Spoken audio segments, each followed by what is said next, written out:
In this video, I'll show you how you can fix "there are currently no power options available" error message.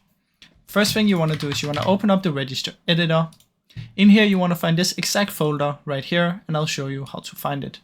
So first step is you want to find HKey local machine, then open up software, then find Microsoft. Under Microsoft, you want to scroll all the way down to W until you find Windows. Open up Windows and find current version.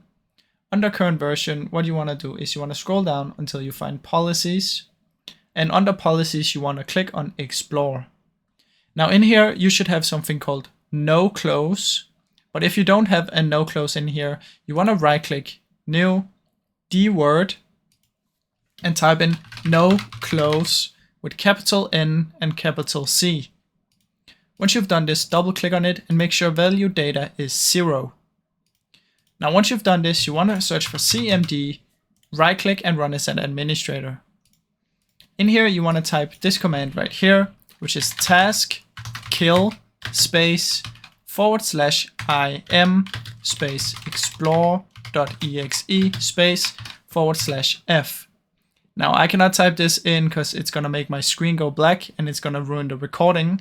But once you type this in, your screen should go black around here, but you should still have the CMD open. And then after that, you just want to type explore.exe and press enter. And then your screen will go back to normal. After that, restart your PC and this should fix the issue. Now, I really hope you enjoyed this short video.